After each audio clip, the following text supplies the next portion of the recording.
जय नित्यानंद जय द्वैत चंद्र जय गौरभक्ता वृंदा। श्री श्री चैतन्य चरितामृतम आदिला अध्याय 14 श्लोक संख्या 37। अतिथ विप्रेर अन्न खाइल 3 बार। हमारे पीछे दोहराएंगे। अतिथ विप्रेर अन्न खाइल 3 बार। पाछे गुप्त से विप्र करिल निस्तार। इसका अनुवाद इस प्रकार से है, हमारे पीछे दोहराएं। एक बार महाप्रभु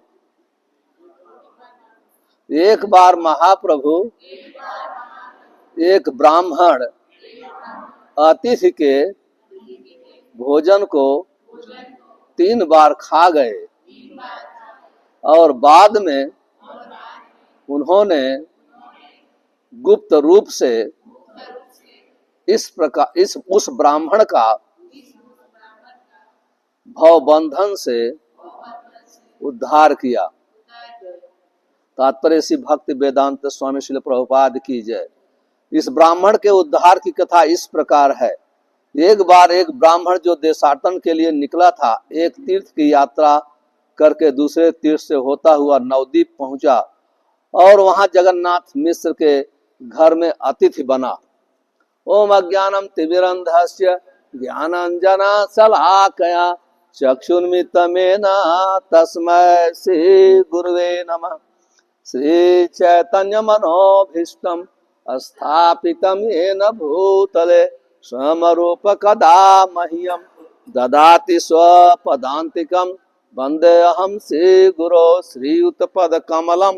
श्रीगुरून् वैष्णवांश्च श्रीरूपं साग्रजातं सहगण रघुनाथान्वितं तं सजीवं साद्वैतं सावधूतं परिजन सहितं कृष्ण चैतन्य देवं श्री राधा कृष्ण पादान सहगण ललिता श्री विशाखान्वितांश्च हे कृष्ण करुणा सिंधो दीनबंधो जगतपते गोपेश गोपिका कांत राधा कांत नमस्तुते। तप्त कांचन गौरांगी राधे वृंदावनेश्वरी वृषभानुसुते देवी प्रणमामि हरिप्रिये। वंशाकल्पतरुभ्यश्च कृपा सिन्धुभ्य च पतितानां पावनेभ्यो वैष्णवेभ्यो नमो नमः। श्री कृष्ण चैतन्य प्रभु नित्यानंद श्री अद्वैत गदाधर शिवसादि गौर भक्त वृंद। हरे कृष्णा कृष्णा कृष्णा हरे हरे, हरे राम राम राम हरे हरे, हरे कृष्णा। हम लोग का सौभाग्य है कि इस चैतन्य महाप्रभु के आविर्भाव के अवसर पर हम लोग चैतन्य महाप्रभु की बाल लीला का रसास्वादन करते हैं।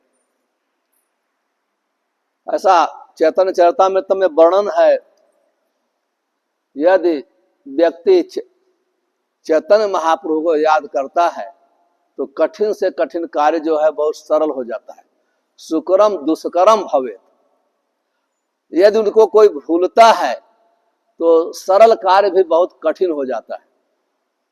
इसलिए अपने जीवन में हर व्यक्ति को कोई भी कार्य करने के लिए चैतन्य महाप्रभु को याद करना चाहिए। स्पेशली भक्ति में हजारों प्रकार की बाधाएं होती हैं, कितने अपराध होते हैं, कितने अनर्थस हैं।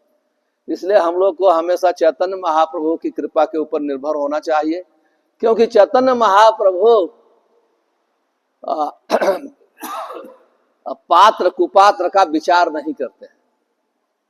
चैतन्य महाप्रभु बहुत सरलता के साथ सबको प्रेम का दान किया। इस प्रकार से चैतन्य महाप्रभु हम लोग बाल लीला जब सुन रहे हैं कल से ही, परसों से, आप देखें हर जगह कृपा का ही बाल लीला है। उसी प्रकार से आज यहाँ वर्णन है, कृष्णदास कविराज गोस्वामी कहते हैं, अतिथि विप्रेर अन्न खाइल 3 बार, पाछे गुप्ते से विप्र करिल निस्तार। कहते हैं अतिथ विप्रेर। एक बार जगन्नाथ मिश्रा के घर पे एक अतिथ ब्राह्मण आया और उसका 3 बार उसके भोग को जूठा करके खा लिए और बाद में उसका उद्धार किया। इस कथा का वर्णन बहुत सुंदर ढंग से चैतन्य भागवतम में श्री वृंदावन दास ठाकुर करते हैं। तो मैं चैतन्य भागवत से पढ़ूंगा तो अच्छा रहेगा। कहते हैं आर एक कथा सुन परम अद्भुत, यही रंग करिल प्रभु जगन्नाथ सुत। कहते हैं जगन्नाथ सुत, जगन्नाथ के पुत्र अभी निमाई जो हैं एक बहुत ही आश्चर्यचकित लीला किए। वो क्या लीला है? कहते हैं परम सुकृत एक तीर्थ ब्राह्मण, कृष्ण उद्देश्य करे तीर्थ पर्यटन। कहते हैं परम सुकृत एक तैर्थिक ब्राह्मण, एक ब्राह्मण था जो तीर्थ यात्रा की, हमेशा तीर्थ यात्रा किया करता था। वो ब्राह्मण कैसा था? बहुत ही सुकृतशाली था, उसमें कोई दुर्गुण नहीं थे। सुकृत और दुष्कृत 2 शब्द हैं। सुकृत का अर्थ होता है सब गुणों से संपन्न ब्राह्मण। जब सब गुणों से संपन्न ब्राह्मण, जहां ये शब्द उपयोग होता है उसको वैष्णव ब्राह्मण कहते हैं। तो ब्राह्मण किस लिए भ्रमण करता था? कृष्ण उद्देश्य करे तीर्थेर पर्यटन। वो भगवान को प्राप्त करने के लिए वो हमेशा तीर्थ यात्रा का भ्रमण करता रहता था, भगवत प्राप्ति के लिए। तो हम लोग को अगर हम तीर्थ यात्रा जाते हैं तो केवल एक ही उद्देश्य, हमको टूरिस्ट जैसे नहीं जाना चाहिए कि 2 दिन में भाग के आ जाएं, 1 दिन में जाके गोवर्धन परिक्रमा कर लें, तो सुबह 2 शाम को कर लें, वृंदावन परिक्रमा 6 मंदिर का दर्शन कर लें। ना, इस हिसाब से नहीं जाना चाहिए, भगवत प्राप्ति के हिसाब से जाना चाहिए।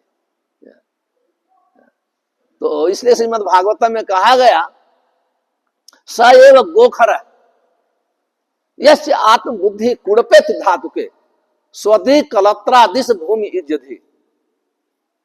कहते हैं कि जो अपने शरीर को 3 धातु से मानता है, आत्मा को नहीं पहचानता है। और ये शरीर क्या है? 3 धातुओं का मलमूत्र का थैला है। और जो तीर्थ यात्रा में जाता है, स्नान करता है, लेकिन साधु का संग नहीं करता है, वो गाय और गधे के समान है। क्योंकि गाय भी स्नान करते हैं, गधे भी स्नान करते हैं। तो उसी प्रकार से ये जो यात्री है भगवत प्राप्ति के लिए वो भ्रमण करता था। षडाक्षर गोपाल मंत्र करे उपासन, गोपाल नैवेद्य बिना ना करे भोजन। अभी उसके चरित्र का वर्णन करते हैं वृंदावन दास ठाकुर। कहते हैं वो गोपाल षडाक्षर गोपाल मंत्र का जप करता था। इसका अर्थ है वो दीक्षित ब्राह्मण था। गोपाल मंत्र जप करने का अर्थ है वो वैष्णव ब्राह्मण था। और कहते हैं जब तक गोपाल को भोग नहीं लगाता था वो भोजन नहीं करता था।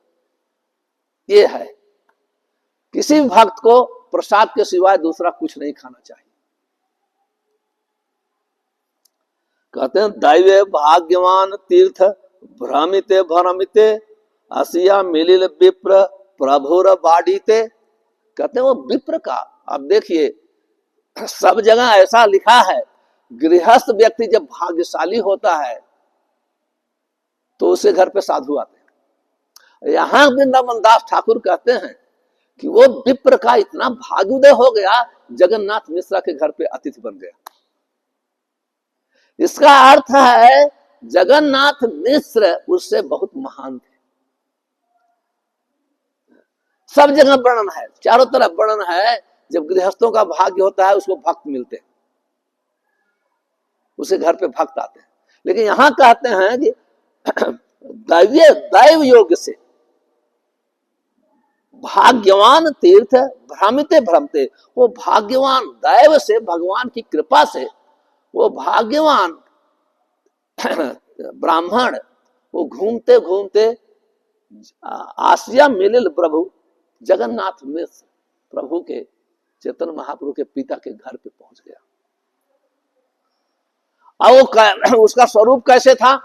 कहते हैं कंठे बाल गोपाल भूषण शालिग्राम। कंठ में बाल गोपाल शालिग्राम को कंठ में लटका के चलता था हमेशा। बहुत भक्त होते हैं जगन्नाथ को लटका के चलते हैं, क्योंकि जैसे अभी सनातन गोस्वामी थे, रूप गोस्वामी थे, वो बाबा जी लोग थे जो हमेशा भ्रमण करता है। आज के जैसे तो नहीं कि बुक करा लो होटल, ये करा लो वो करा लो, ऐसा तो उस समय था नहीं। और वो तो जहां शाम हो जाए वृक्ष के नीचे सो जाएं या किसी घर पे सो जाएं, जहां मिल जाए उसको अतिथि कहते हैं।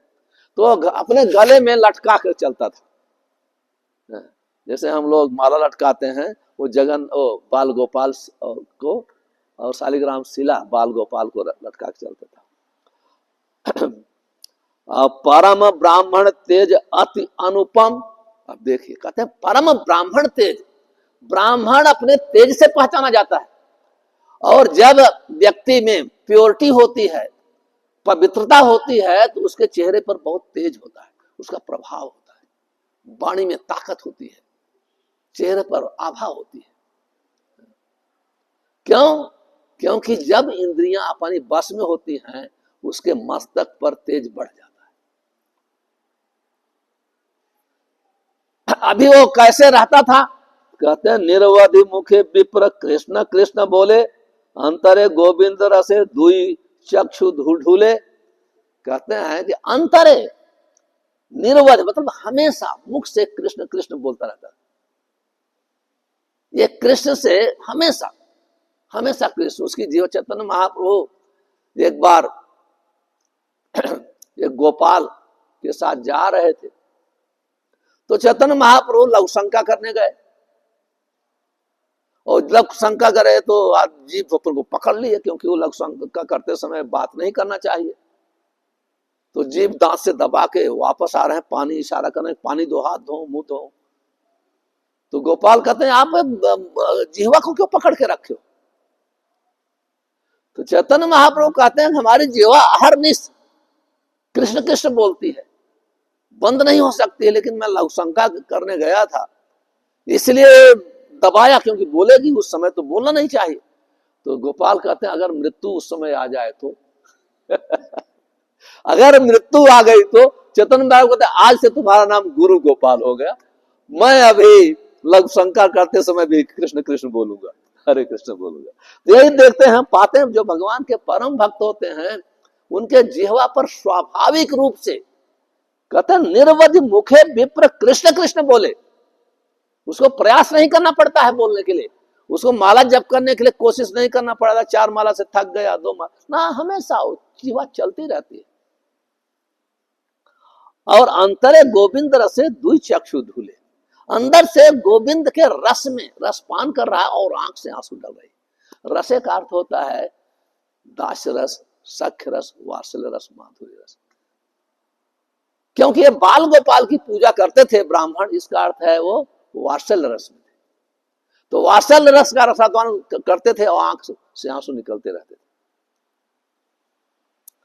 देखी जगन्नाथ मिख तेज ते तन्हारा, संभ्रमे उठिया करिल नमस्कार। जगन्नाथ मिश्र ने देखा उनके तेज को, ब्राह्मण को तेज को देखा, आकर्षित हो गए और बहुत सम्मान के साथ, आदर के साथ उठ करके उनका स्वागत किया। अतिथि तो क्योंकि अतिथि के व्यवहार में कुशल थे, अतिथि का स्वागत करने में जगन्नाथ मिश्रा कुशल थे, तो सदाचार के साथ उनका स्वागत किया। स्वागत करने के बाद उनको बिठाया, अच्छा से आसन दिया। आसन देने के बाद कहते हैं प्रणत करिया मिश्र बोल न बचन, जगतेर भाग्य से तुम्हारा पर्यटन। अभी जगन्नाथ मिश्र देखिए, एक तो श्री वृंदावन दास ठाकुर जब कहते हैं उस ब्राह्मण का भाग्य था, अभी जगन्नाथ के मिक्स से, हालांकि जगन्नाथ मिश्र भगवान कृष्ण चैतन्य महाप्रभु के पिता थे, त्रिभुवन में सबसे भाग्यशाली थे, लेकिन जगन्नाथ मिश्र भक्त कभी अपने को बहुत बड़ा महान नहीं मानता है। इसलिए कहते हैं कि हमारा वो भाग्य था कि आप हमारे यहां आए। जगतेर भाग्य से तुम्हार पर्यटन, ये मेरा बहुत भाग्य है। ये है साधु जो होते हैं वो किसी के यहां भोजन कर भूखे, जो जो भूखे हैं भोजन के लिए जाते हैं किसी घर पे, वो साधु नहीं है। साधु अपनी भूख पर विजय प्राप्त करता है। भूख प्यास ये सब पे साधु विजय प्राप्त करता है, किसी के यहां भोजन करने के लिए नहीं जाता है। इसलिए गृहस्थ लोग कहते नहीं तो पहुंच गया तो अब खिलाना पड़ेगा, ये करना पड़ेगा, वो तो भिखारी है। साधु को तो आता है तो उसके चरण को धोते हैं, चरण को धो करके अपने सर पे घर में छिड़कते हैं पवित्र करने के लिए। तो वो साधु कौन होता है? महद विचरणम नृणाम गृहणाम गृह चेतसाम, श्रीमद् भागवतम में वर्णन है। महत विचलनम, विचलन का चलना, जो महत का है महान आत्मा, महात्मा न माम पार्थ दैवी प्रकृति में आश्रित, जो दिव्य प्रकृति में है ऐसे महात्मा जो चलता है तो कहां जाता है? गृहस्थ के सोई हुई भावना को जगाने के लिए जाता है, प्रचार के लिए जाता है। भिक्षा मांगने के लिए नहीं जाता है, प्रचार के लिए जाता है। और निःश्रेषाय भगवान कहते हैं उनके गृहस्थों के लिए, कल्याण के लिए। क्यों? गृहस्थ जीवन है, कितने परिवार होते हैं, संबंधी होते हैं, बहुत बहुत समस्याएं होती हैं, तो उनके पास समय नहीं होता है। तो साधु जाते हैं तो एटलीस्ट साधु का इतना सत्कार पहले होता था, आजकल तो नहीं है, क्योंकि आज लोग साधु लोग ही अपना ही, तो यूट्यूब ने साधुओं को और बेकार कर दिया। पहले थोड़ा सम्मान होता था, लेकिन आजकल तो यूट्यूब वाले साधु हो गए। तो जो बड़े बड़े साधु हैं वो तो यूट्यूब पे ही रहते हैं, वहां ही उनके एक मैसेज भेजे करोड़ों करोड़ रुपया दक्षिणा मिल जाता है मैसेज से, और दूसरे को लोग भिखारी समझते हैं जो सही लोग हैं। तो आजकल साधु अपना खुद ही सम्मान खो दिए। पब्लिक का दोष नहीं है, साधुओं का भी दोष है। तो प्रभुपाद जी एक उदाहरण देते हैं, आप वहां उदाहरण देते हैं, स्पेशली हरिद्वार में जाएंगे तो वहां नकली साधु लोग सब ड्रेस पहन के घूमते रहते हैं भीख मांगने के लिए। वो ईस्ट इंडिया से आते हैं, बंगाल साइड से बहुत, वो कपड़े बदल के मांगते हैं और उस दूसरे साधु में भेद नहीं होता है, पता नहीं चलता है। ये पहले से चैतन्य महाप्रभु के समय में भी था। कहते हैं इसलिए साधु जो हैं केवल गृहस्थों को जीवन को पवित्र करने के लिए जाते हैं। तो इसलिए जब गृहस्थ को भोजन करना चाहिए, साधु को सम्मान करना चाहिए, वो ठीक है, ऐसा नहीं कहता हूं घर पे बुलाओ साधु को भूखा रखो, नहीं। लेकिन क्या है, बुलाना चाहिए तो उनसे सुनना चाहिए, उनसे सुनना चाहिए। और कभी कभी साधु, पहले साधु बगैर बुलाए चले जाते थे, कृपा। जैसे सुखदेव गोस्वामी वर्णन है कि वो जब तक गाय दुही जाती है उतना जाते थे, 1 पाउंड आधा पाउंड दूध के लिए। और उस समय जो उनको वो किसी को देख भी देते थे तो कृष्ण भावना में, उसकी कृष्ण भावना जागृत हो जाती थी। तो उस समय प्रचार के हिसाब से भी जाते थे। तो इस प्रकार से उनका बहुत सम्मान किया, और सम्मान करने के बाद कहे कि आप आए हैं इतने हमारे यहाँ भोजन करिए, बनाइए। तो कहते हैं जैसे आपकी इच्छा, जैसे आप संतुष्ट हो ऐसे बनाइए। तो सब सामान, कहते हैं जब पहले साधु आते थे तो वहां सफाई होता था, फिर पानी से छिड़कते थे, मिट्टी का बर्तन देते थे, तो वो खुद ही अपने हाथ से बनाता। साधु अवघड़ नहीं होता है, अवघड़ करता है कहीं भी जाओ जहां ही खा लो। साधु केवल वैष्णव के घर में खाते हैं, जिसके यहाँ शालिग्राम शिला की पूजा होती है, ब्राह्मण के यहाँ पहले। तो संतों से ब्राह्मण बर करिया रंधन, बसिलेन कृष्ण करते निवेदन। बहुत संतुष्ट होकर के ब्राह्मण देवता ने भोजन बना के तैयार करके ठाकुर जी को, अपने गोपाल को चढ़ाया। सर्वभूत अंतर्यामी श्री सचिनंदन, मने आछे विप्रेर दिव्य दर्शन। अभी सचिनंदन कहते हैं सर्वभूत अंतर्यामी, सची माता के पुत्र सचिनंदन कहते हैं वो सर्व अंतर्यामी है। सर्वांतरामी कौन हो सकता है? भगवान ही हो सकते हैं। ईश्वर सर्वभूतानां हृदयेषु अर्जुन तिष्ठति, तो सर्वांतर्यामी है, सब चीज जानते हैं। और मने इच्छा विपरीत दिव्यन, उनको इच्छा हो गई ब्राह्मण को दर्शन कराने की अपना, क्योंकि ब्राह्मण उसी उद्देश्य से घूम रहा था। तो चैतन्य महाप्रभु की इच्छा हो गई अपना मैं दर्शन देना चाहता हूं उसको।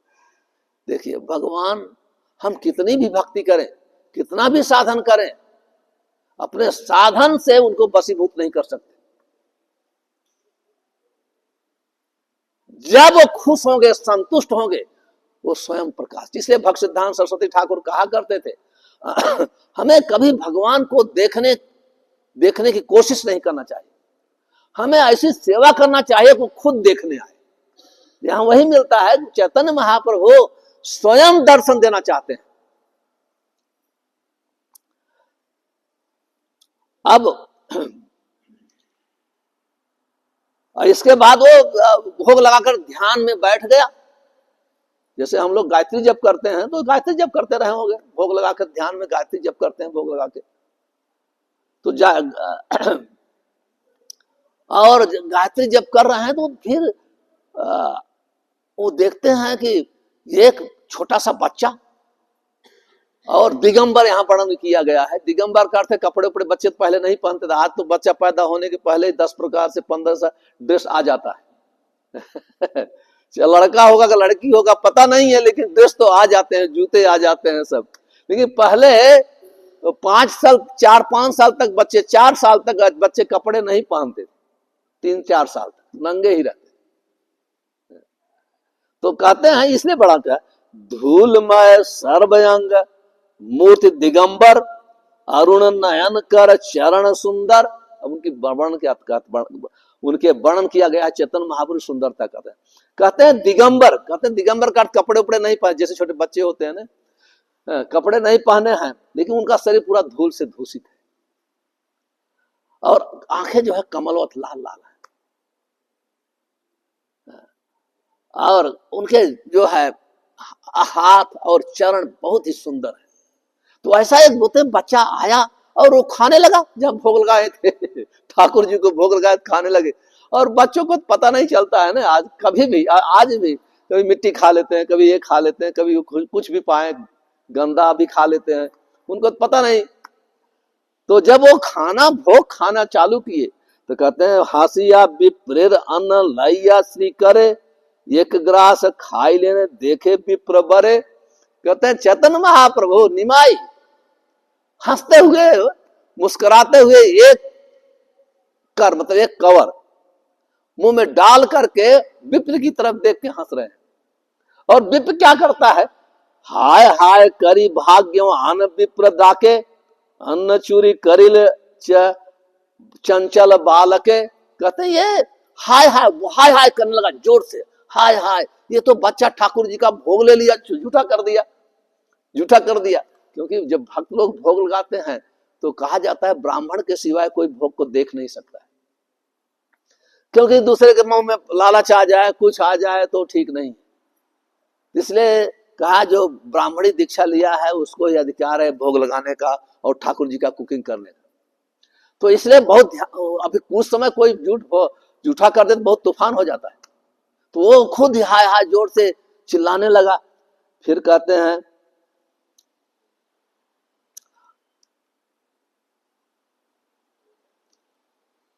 अभी जब चिल्लाने लगा तो अब तुरंत ही मिस दौड़े डंडा लेके, अरे ये बच्चा चंचल है, शरारती है, मारने के लिए दौड़े। वो तो खा के लगे भागने, जैसे बच्चे भागते हैं कभी कभी छोटे, तो माँ बाप पकड़ भी नहीं पाते तो भागने आओ। भगवान कृष्ण है, चैतन्य महाप्रभु को कौन पकड़ सकता है? कोई नहीं पकड़ सकता है। छोटे बच्चे को भी माँ को पकड़ना भारी पड़ता है, तो चैतन्य महाप्रभु को कौन पकड़ सकता है? तो भागते हैं पीछे। तब फिर छुका नहीं, आज इसको मारूंगा। तो कहते हैं दुखे बसिलेन मिश्र हस्त दिया सिरे, माथा नहीं तोले मिश्र बचन ना स्फुरे। फिर विप्र जा करके उनको रोकता है भाई ये बच्चा है, क्या अच्छा है क्या बुरा जानता नहीं है, आप तो विद्वान हो, आप क्यों इसको मार रहे हो, छोड़ो छोड़ो छोड़ो छोड़ो। और विप्र अब ये जगन्नाथ मिश्र दोनों हाथ से अपने माथा पकड़ लिए। जब आदमी की चिंता होती है तो ऑटोमेटिक हाथ माथे पे चला जाता है, इस लक्षण है, चिंता का लक्षण है। जब माथे पे जिसका हाथ नहीं गया है उसकी चिंता नाटक की चिंता है वो नाटक कर रहा है दिखाने के लिए, लेकिन वास्तव में जब चिंता होती है किसी को, हाथ पे माथे पे हाथ पकड़ लेता है तो कहते हैं कि माथे नहीं तले मिश्र वचन ना इस पूरे, मस्तक पे हाथ रख उनके मुंह से वाणी नहीं निकल रही है कि ये एक तैर्थिक ब्राह्मण का अपमान हो गया मेरे घर, ये कैसे हो सकता है। जय श्री श्री राधा बांके बिहारी भगवान की जय। विप्र बोले मिश्र, अच्छा ये तो कथा अच्छी है लेकिन ये बहुत लंबी है दुख, अच्छा मिश्र बोले मिश्र दुख ना भावी माने, अभी मैं जल्दी दूसरा श्लोक ले लेता हूं। तो इस प्रकार से ब्राह्मण कहते हैं कि हे कहते हैं कि हे मिश्र आप दुख मत मानिए, जिस दिन नसीब में जब होता है उसी दिन भोजन, कहते हैं खाने खाने पे लिखा है, दाने दाने पे लिखा है खाने वाले का नाम। आज हमारे नसीब में भोजन नहीं, भगवान ने नहीं लिखा। देखिए जो ये भक्त का स्वभाव का पता चलता है, भक्त कभी किसी को ब्लेम नहीं करते हैं। वो ऐसे नहीं बोला तुम अपने लड़के को सिखाया नहीं, लड़का इतना शरारती है, इतना अच्छा से ठाकुर का भोजन बनाया खा गया, ऐसे नहीं ब्राह्मण देवता कर रहे हैं। बच्चे का दोष भी नहीं दे रहे हैं जरा, कहते हैं अपने आज हमारे नसीब में प्रसाद नहीं लिखा है, जिस दिन भगवान की इच्छा होती है नहीं होती उस दिन भोजन नहीं मिलता है। अपन इच्छा होता नहीं, हर इच्छा बलवान, आप कितना भी परिश्रम करिए, जब तक कृष्ण की इच्छा नहीं होगी कुछ हो, हाथ भी नहीं उठ सकता है, कुछ भी नहीं हो सकता है। आप टेबल बैठे हैं, भोजन आ गया, सब कुछ पिज्जा पास्ता रसगुल्ला सब, लेकिन कुछ ऐसा फोन आ जाएगा आप छोड़ के चले जाएंगे, आप बीमार हो जाए या कुछ ऐसे हो गया तो खा नहीं सकते हैं। यही बहुत अच्छी शिक्षा दे रहे हैं।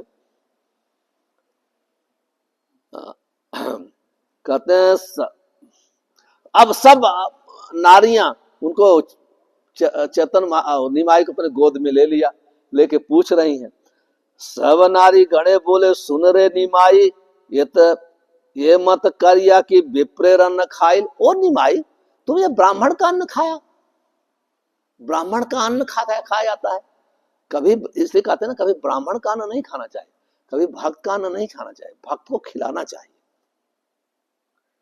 उनका खाना नहीं चाहिए, ये नियम है।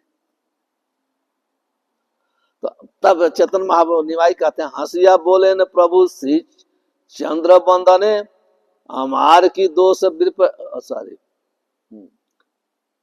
अमार की दोष विप्र डाकिल, मेरा क्या दोष है, वो खुद ब्राह्मण बुलाता है, जो मंत्र गोपाल मंत्र का जप करता है उनको बुला रहा है खिलाने के लिए, और जाते हैं तो चिल्लाता है, तो मेरा दोष क्या है।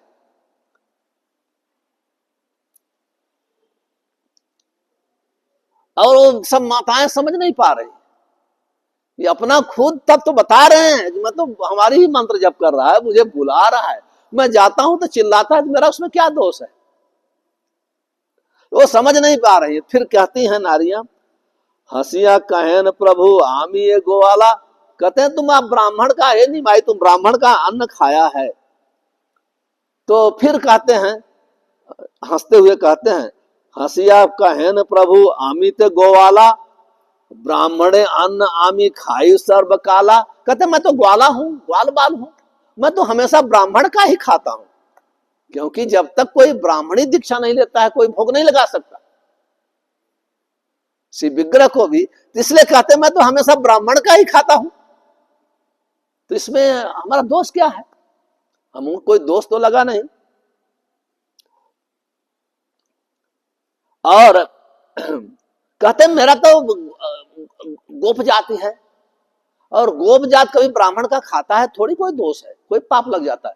देखिए भारत में एक समाज है, ब्राह्मण क्षत्रिय वैश्य शूद्र, जब कोई शूद्र के हाथ का खाता है तो उसमें दोष लगता है, क्योंकि उसका अन्न पवित्र होता है, वो लोग मांस खाते हैं, ये सब करते हैं। लेकिन जो भक्त का कोई अन्न खाता है तो भगवान का भोग है। अन्न का अर्थ होता है पका हुआ अन्न, बंगाली में कहते हैं। तो वो ऐसा नहीं कच्चा अन्न, हम लोग हिंदी में कच्चे अन्न को अन्न कहते हैं, जब बंगाली भाषा में अन्न को मतलब कुकिंग किया हुआ कहते हैं।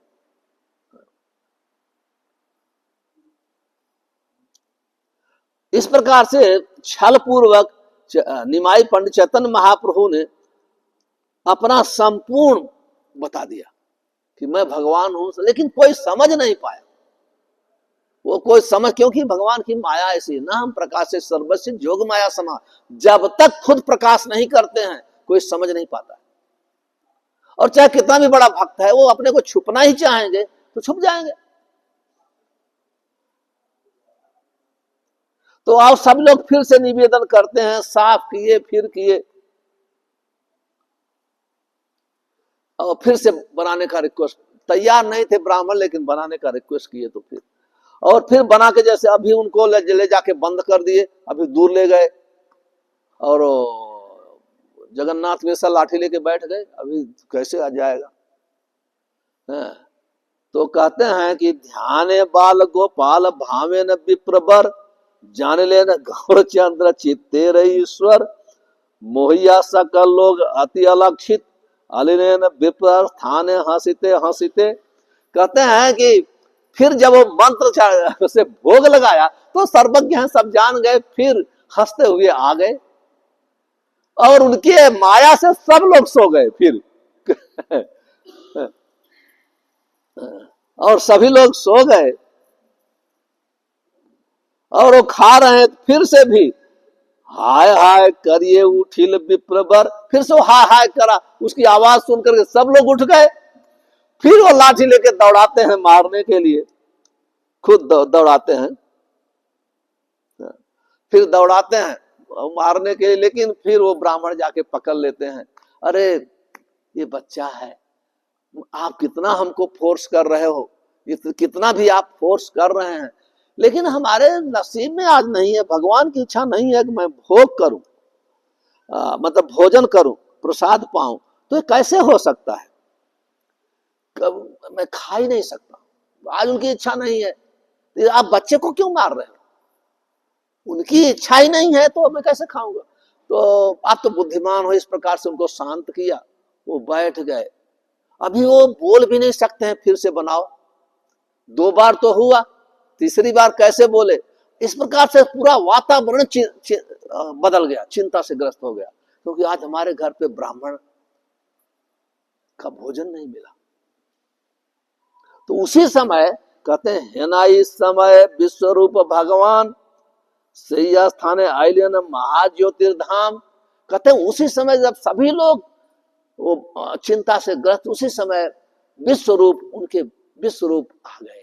यहां यूज किया है विश्वरूप भगवान डायरेक्ट, क्योंकि विश्वरूप बलराम है, नित्यानंद है, स्वयं आ गए। और कहते हैं सैया स्थाने आइलियन महाज्योतिर्धाम, कहते हैं कि बहुत उनका प्रकाशमय, उनका शरीर बहुत ही प्रकाशमान था, लंबे थे, लंबे लंबे हाथ थे, शरीर में चमक थी।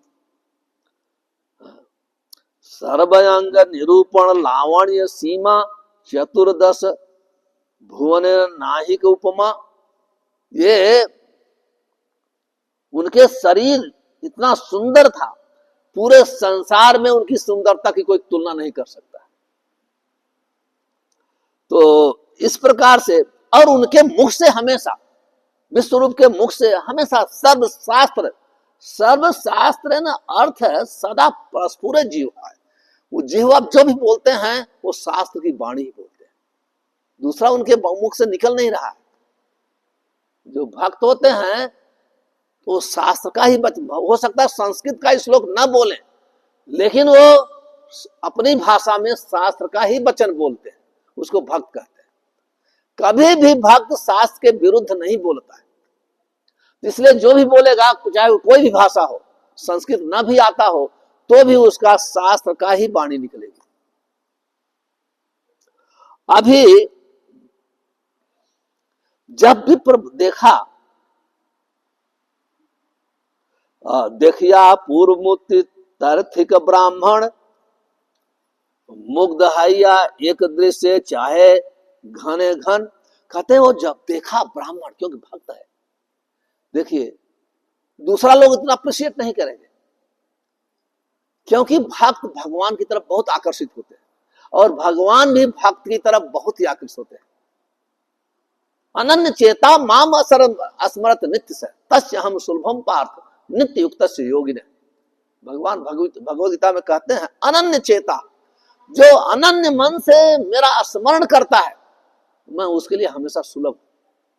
और ये ब्राह्मण का पहले वर्णन है, हमें अहरनिश हमेशा उसके मुंह से, जिह्वा से भगवान का नाम निकल रहा है।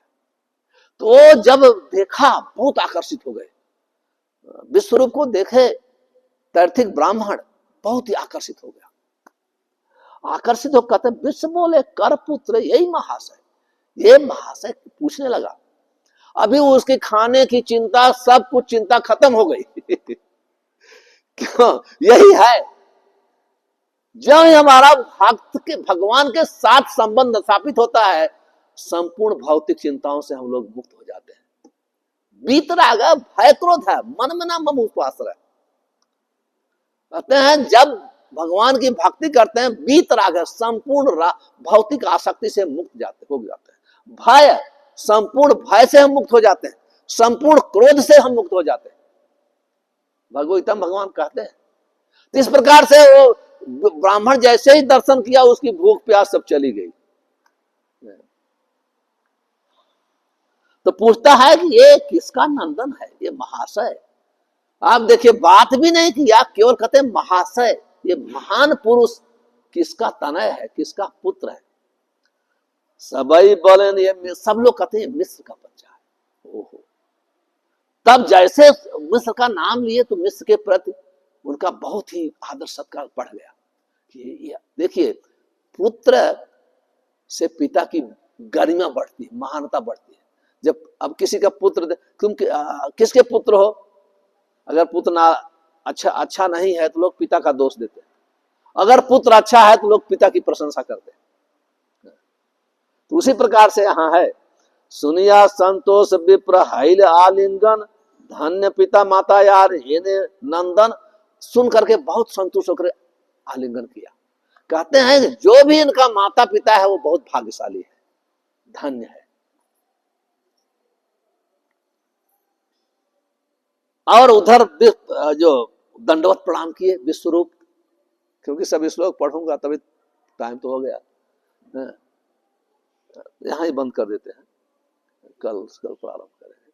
कहते हैं फिर विश्वरूप, फिर कहते हैं सुनिया संतोष विप्र कच कैल आलिंगन, धान्य पिता माता यार हेन नंदन। कहते हैं ये वो माता पिता धान्य है जिनके ये पुत्र है। सत्य है, कोई भी माता पिता अगर उसका भगवान पुत्र बनते हैं या वैष्णव पुत्र होता है, वो धन्य है। क्योंकि अगर वैष्णव भी पुत्र होता है, उसकी 7 पीढ़ी आने, माता के साथ 14 पीढ़ी का उद्धार हो जाता है। एक वैष्णव जन्म लेता है तो भी 14 पीढ़ी का उद्धार हो जाता है, आने वाली और बीत गई दोनों। अब भगवान जिसके पुत्र होंगे तो उसका क्या भाग्य होगा। कहने का अर्थ यह है, विप्रेर करिया विश्वरूप नमस्कार, बसिया कहन कथा अमृतेर धार। कहते हैं विप्रेर करिया विश्वरूप नमस्कार, बसिया कहन कथा अमृत। अब देखिए वो अभी वहां प्रणाम किए विश्वरूप, और क्योंकि भक्त हैं भगवान की कथा करते हैं, इसलिए अमृत का कहते हैं उनकी वाणी जो है अमृत के समान थी, क्योंकि भगवत कथा कर रहे हैं, भगवान के विषय में चर्चा की। फिर चर्चा करने कहते हैं शुभ दिन तारे महाभाग्यवान उदय, तुम्हें अतिथि आहार गिर। कहते हैं आप जिसके घर पे आप जाएंगे, अतिथि बनेंगे, उसका तो महान भाग्य है। वो भाग्यवान व्यक्ति है जिसके यहां आप अतिथि बनेंगे। कहते हैं जगत शोधिते ये तुम्हारा पर्यटन, आप घूम रहे हो संसार को उद्धार करने के लिए, विश्वरूप कहते हैं। देखिए शास्त्र का ही वचन बोल रहे हैं, महद विचलनम नृणाम, मैंने कोट किया इसको। आत्मानंदे पूर्ण है करह ब्रह्मांड, कहते सबको आप आत्म ज्ञान देने के लिए, सबको संतुष्ट करने के लिए आप ट्रैवल करते हो, भ्रमण करते हो। कहते हमारा तो बहुत भाग्य है कि आप भाग्य से आप आए हो, लेकिन बहुत बड़ी दुख कहते हैं, भाग्य बड़ तुम्ही है ना अतिथि हमार। कहते हैं हमारा बहुत बड़ा भाग्य कि आप हमारे अतिथि बने, लेकिन अभाग्य वाकई कहीं भी उपवास तुम्हार। कहते हैं दूसरा बहुत बड़ा अभाग्य है कि आप हमारे घर पे उपवास कर रहे हो। आप जैसे महात्मा आए तो बड़ा भाग्य है, लेकिन आप हमारे यहाँ भोजन नहीं कर रहे हो, इसलिए हम बहुत बड़ा अभागी हूं। एक दो श्लोक और पढ़ के फिर बंद करो। तुम्हें उपवास करी थाका यार घरे, सर्वथा तहार अमंगल फल धरे। जब हमारे घर से आप उपवास होकर भोजन करके नहीं जाएंगे तो संपूर्ण अमंगल आ जाएगा, ये सत्य है। अगर किसी के घर पे साधु और गया है, वो पानी नहीं पिया, भोजन नहीं किया, उसको भूखा है, भूखा चला जाता है, तो बहुत बड़ा अमंगल वहां होता है, बहुत बड़ा अमंगल है। चैतन्य चरितामृतम में वर्णन है और चैतन्य भागवतम में भी, कि जो रामचंद्र खान थे वो हरिदास का अपमान करके किया और उनके अपमान से वहां से उनका भाग्य नष्ट हो गया। तो एक दिन नित्यानंद प्रभु उनके आंगन में उपस्थित हुए, तो रामचंद्र खान बोलते हैं, मैसेज भेज देते हैं उनको गौशाला में, वो लोग को जाओ रहे, ये हमारा आंगन उनके रहने योग्य नहीं है, अपने संगियों के साथ। तो नित्यानंद प्रभु बहुत जोर जोर से ठहाका मार के हंसे और कहते हैं ठीक है, ये स्थान तो हमारे लिए उपयुक्त नहीं है, ये स्थान तो तुर्कों का गो वध करके खाने के योग्य है। वो तो हंसते हुए इसके बाद चले गए। उसके जो चले गए उसके थोड़े देर के बाद ही उनकी कुछ गलती किया उन्होंने, तुर्क आया उनका बादशाह, वहां 3 दिन तक वहां रह करके गोवध किया, खाया और सबकी इज्जत लिया, पूरे गांव को उजाड़ दिया। वहां वर्णन है कि एक व्यक्ति के अपराध से पूरे गांव को सजा मिलती है। इसलिए हमारे ग्रुप में जब एक भक्त अगर बहुत बड़ा अपराध करता है तो संपूर्ण भक्तों को भुगतना पड़ता है, ये सोचना चाहिए। एक भक्त कोई बहुत अगर जघन्य अपराध कर दिया तो पूरे ग्रुप को उसका परिणाम सहन करना पड़ता है। ये बहुत बड़ी महिमा है, ये केवल अतिशयोक्त नहीं है, सत्य बात है। तो कहते हैं मुझे बहुत प्रसन्नता हुई कि आपका दर्शन हुआ, लेकिन आप हमारे यहां भूखे जा रहे हैं, इसलिए मुझे बहुत दुख है। पर दुखे कातर स्वभाव साधुजन, कहते हैं साधुओं का तो स्वभाव है दूसरे को दुख में दुखी हो जाना, दूसरे को दुख नहीं देना चाहते, तो इसलिए उनसे प्रार्थना करते हैं कि एक बार आप फिर बनाओ। कहते हैं कि नहीं भगवान की अभी इच्छा नहीं है, 2 बार तो बनाया। फिर वो पकड़ कर विश्वरूप उनके चरण को पकड़ लेते हैं, विश्वरूप उनके चरण को पकड़ लेते हैं, ब्राह्मण को जैसे चरण पकड़ते हैं ब्राह्मण का संपूर्ण, कहते नहीं मैं बनाऊंगा मैं बनाऊंगा भोजन।